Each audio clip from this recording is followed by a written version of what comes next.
भाई जो गुरु बचन पे डट गे, कट गे फंद 84 के। अगम निगम को खोज ले बुद्धि विवेक विचार, उदय अस्त का राज मिले तो बिन नाम बेगार। सतगुरुदेव क्या कह रहे हैं कि हे नादान प्राणी, इन शास्त्रों को पढ़कर, महापुरुषों के इतिहास को पढ़कर जो पहले घटनाएं घटित हो चुकी हैं, जो आगे तेरे साथ में बनेगी, तो उसके ऊपर थोड़ा सा विचार कर ले, थोड़ा सा बुद्धि विवेक लगा। अगर इस प्राणी को उदय अस्त का राज्य भी प्राप्त हो जाए, यानी पूरी पृथ्वी का ये राजा बन जाए, तो बिन नाम बेगार, तो सतगुरु के नाम के बिना वो व्यक्ति केवल बेगार कर रहा है, व्यर्थ में अपना समय और शमाशे बर्बाद कर रहा है। आज भारत देश का प्रधानमंत्री या देश का सबसे बड़े से बड़ा व्यापारी जैसे मुकेश अंबानी 20 लाख करोड़ की संपत्ति का मालिक है, प्रधानमंत्री देश का राजा है, सर्वशक्तिमान है। यदि इन दो व्यक्तियों ने सतगुरु से उपदेश लेकर शत भक्ति नहीं की, और सतगुरु केवल धरती पर एक ही है, सतगुरु रामपाल जी, अगर इन जैसे व्यक्तियों ने जो अपने आप को सुखी मान रहे हैं, यदि सतगुरु से उपदेश लेकर शत भक्ति नहीं की, तो अंत में ये आत्माएं हाथ मलती हुई जाएंगी। ये वर्तमान में जो भी कुछ कर रहे हैं केवल बेगार कर रहे हैं, बेगार।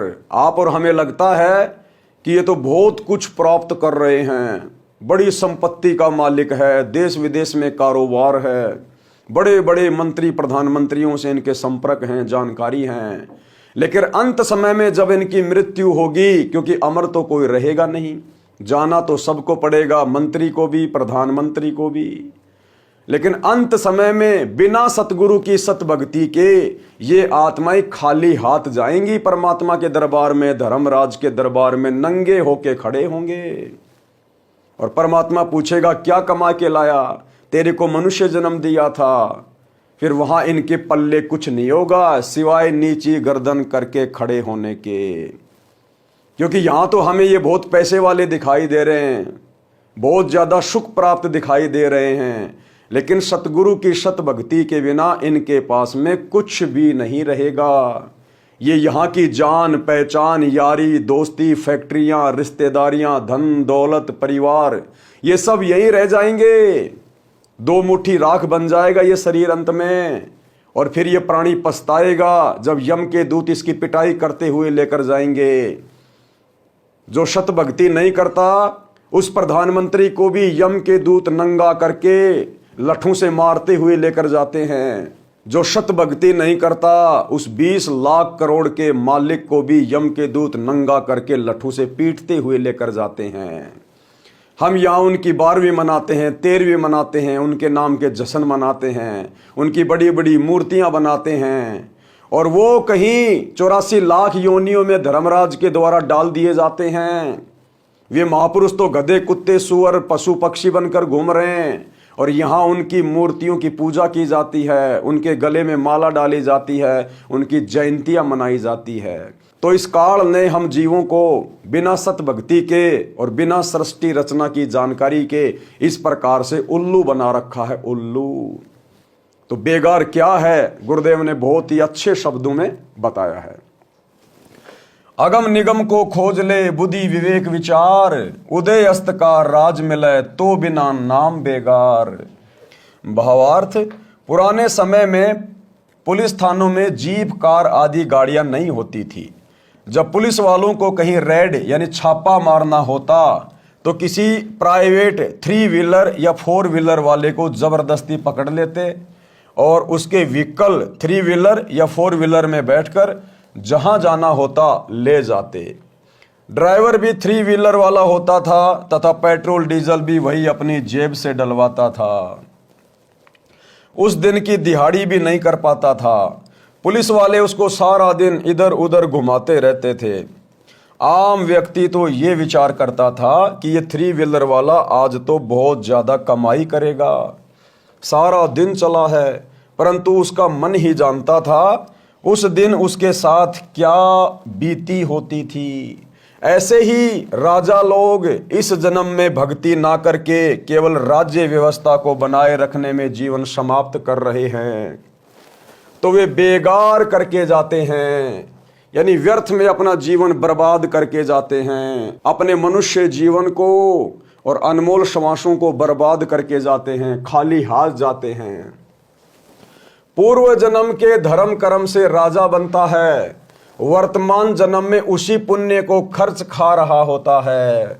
जनता को तो लगता है कि राजा बड़ी मौज कर रहा है, आध्यात्मिक दृष्टि से वह बेगार कर रहा है, बेगार अपनी पिछले जन्मों की भक्ति कमाई को खा खर्च के नष्ट कर रहा है और अपने अगले जीवन को नरकमय बना रहा है, नरकमय, बिना सतगुरु की भक्ति के। क्योंकि परमात्मा के दरबार में इस संसार की संपत्ति का कोई महत्व नहीं है।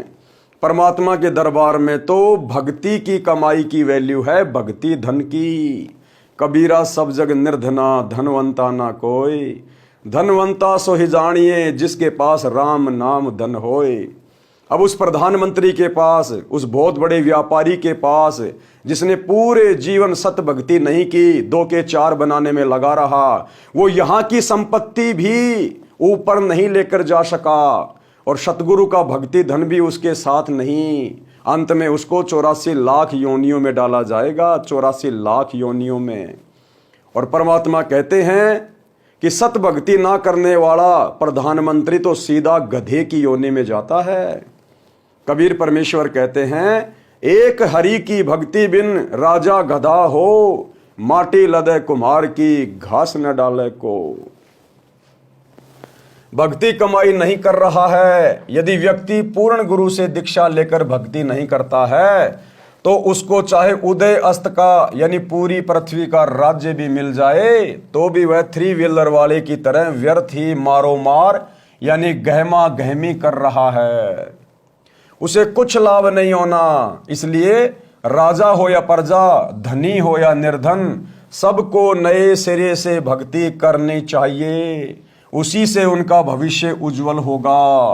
क्योंकि वर्तमान में उस राजा का जो भविष्य उज्जवल है, उस व्यापारी का जो भविष्य उज्जवल है, वो भी उसके पिछले जन्म की भक्ति के कारण है, पुण्य के कारण है, जिसको वर्तमान में वो खर्च रहा है, बर्बाद कर रहा है। और अगले जन्म के लिए वर्तमान में सच्चे सतगुरु से उपदेश लेकर भक्ति ना कर वो कोई कमाई नहीं कर रहा है, तो अगले जन्म में वो खाली का खाली रहेगा, उसकी दुर्गति होगी। इसलिए सच्चे सतगुरु का ज्ञान सुनकर समझकर उनसे उपदेश लेना नितांत आवश्यक है और अपना भविष्य उज्जवल बनाना चाहिए। भाई जो गुरु वचन पे डट गे, कट गे फंद 84 के, कट गे फंद 84 के, कट गे फंद 84 के।